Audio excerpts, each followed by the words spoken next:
Hello friends, how are you? I hope all of you are very well. Today we are going to discuss about the second part of first chapter class 7th. If you are new on the video, you will take the link from the description for first part. Let's start the chapter. What is ecosystem? Ecosystem means होता पारितंत्र. Ecosystem का Hindi meaning क्या होता है? पारितंत्र. पारितंत्र क्या है? At an NCC camp that Ravi class was attending, Jesse exclaimed, "What a heavy downpour!" यानी कि जो NCC कैंप था उसमें रवि की क्लास ने भाग लिया और जेसी ने बताया कि बहुत ज़्यादा वर्षा कैसे होती है. It reminds me of my home in Kerala. इसने मुझे अपने घर, जेसी का घर कहाँ पर है देखिए केरल में है, तो उसने केरल को याद दिला दिया. You should come and see how it pores and pores over the lush green field and coconut plantations. यानी कि आप केरल में आओगे तो देखोगे कि वहाँ पर कितनी भारी और बहुत भारी वर्षा होती है खुले हरे भरे खेतों में और कोकोनट यानी कि नारियल के बागानों में, नारियल के पेड़ों पर वहाँ पर आप वर्षा देखोगे. Ira from Jaisalmer exclaimed we get no rains. यानी कि ईरा जो है जैसलमेर से, जैसलमेर कहाँ पर है? राजस्थान में. राजस्थान में क्या होती है? बहुत कम वर्षा होती है. उसने बताया कि हमारे वहाँ पर कोई वर्षा नहीं होती. We see only kikar and sands as far as the eyes can see. यानी कि वहाँ पर केवल आपको किक्कर के पेड़ और बालू रेत देखने को मिलेगी जितनी दूर तक आपकी आंखें देख सकती हैं. But you also find camels, Ravi said. Ravi ने बताया कि वहाँ पर ऊंट भी देखने को मिलेंगे. देखिए जो राजस्थान का इलाका है, मरुस्थल का इलाका, वहाँ पर क्या देखने को मिलते हैं? ऊंट देखने को मिलते हैं. Hira says, not just camels. If you visit our desert, you will see snakes, lizard and many insects too. हीरा ने बताया केवल ऊँट ही नहीं, अगर आप वहाँ पर टूर पर आते हैं, विजिट करने के लिए आते हैं, तो आप क्या क्या देखेंगे? स्नेक यानी कि सांप, लिजार्ड छिपकली और मैनी इंसेक्ट और बहुत ज़्यादा कीट पतंगे देखेंगे. Ravi wondered why do animals the vegetation and the way people live vary from place to place. Ravi wondered यानी कि रवि हैरान था ये देखकर कि पशु और वनस्पति, animals and the vegetation, the people live place to place यानी कि एक स्थान से दूसरे स्थान पर जाने पर ये सब बदलते रहते हैं.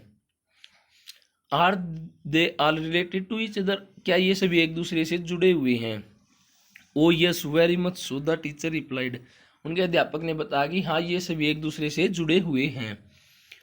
All plants animals and women beings depend on the immediate surrounding. जो सभी पौधे, पशु और वुमेन बीइंग्स यानी कि मानव हैं, एक दूसरे पर निर्भर होते हैं जो उनके चारों तरफ पाए जाते हैं. Often they are also interdependent on each other यानी कि एक दूसरे पर निर्भर करते हैं.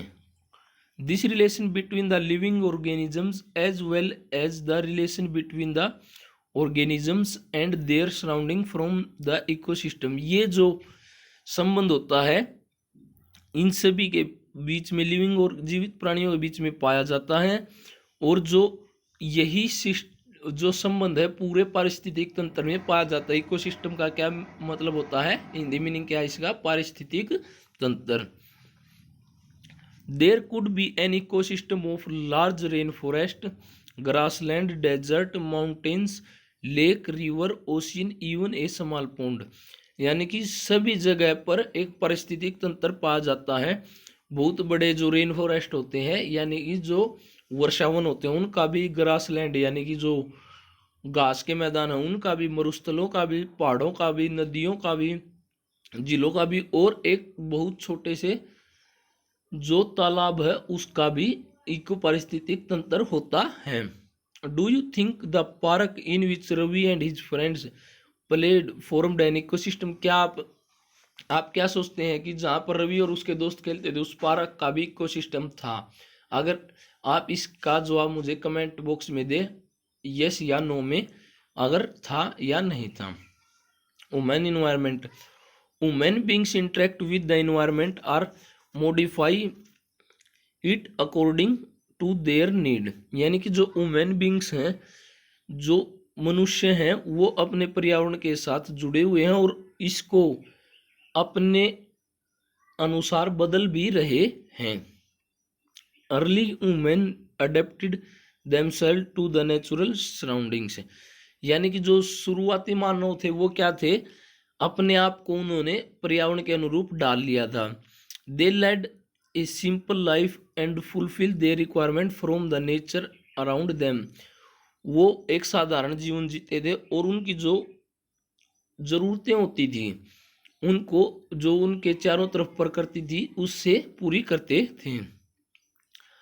With time needs grew and became more varied. यानी कि समय के साथ जरूरतें बढ़ी और बहुत ज़्यादा हो गई। Humans learn new ways to use and change environment. मनुष्यों ने क्या किया, जो प्रकृति थी उसको बदलना शुरू कर दिया और उसके बारे में सीख लिया, पर्यावरण को बदलने के बारे में। They learn to grow crops, domesticate animals and led a settled life. यानी कि उन्होंने फसलें उगाना सीख लिया, पशु पालना सीख लिया और स्थायी बस्तियां शुरू कर दी। The wheel was invented, surplus food produced, barter system emerged, trade started and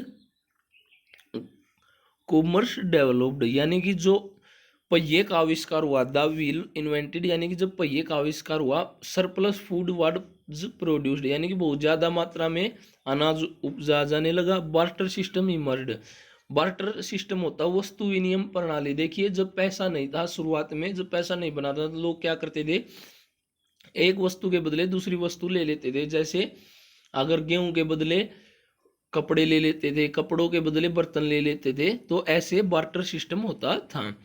trade started, व्यापार स्टार्ट हुआ और कॉमर्स डेवलप्ड, वाणिज्य का विकास हुआ। Industrial revolution enabled large scale production, औद्योगिक क्रांति ने बहुत ज़्यादा प्रोडक्शन शुरू कर दिया। ट्रांसपोर्टेशन बिकेम फास्टर, यानी कि परिवहन था जो तेज हो गया। Information revolution made communication easier and speedy across the world. जो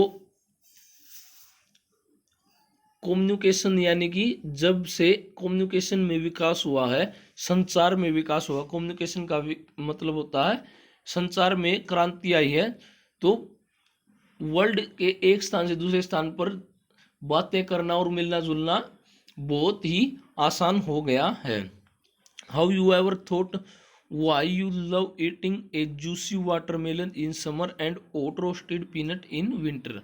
आप सोच रहे होंगे कि आप गर्मियों में तो तरबूज खाना पसंद करते हैं, लेकिन सर्दियों में गरम गरम मूंगफली, पीनट का मतलब होता है मूंगफली, खाना पसंद करते हैं। रोस्टेड का मतलब होता है भुनी हुई।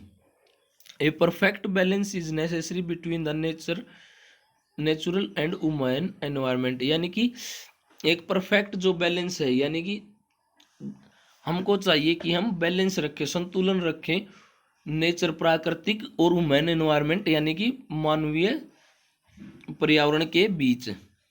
Women's must learn to live and use their environment in harmonious way. मनुष्य को पर्यावरण को ज़्यादा नुकसान नहीं पहुंचाना चाहिए। Noori, a girl from Mizoram from Ravi class, often talks about the lush green surrounding of her place.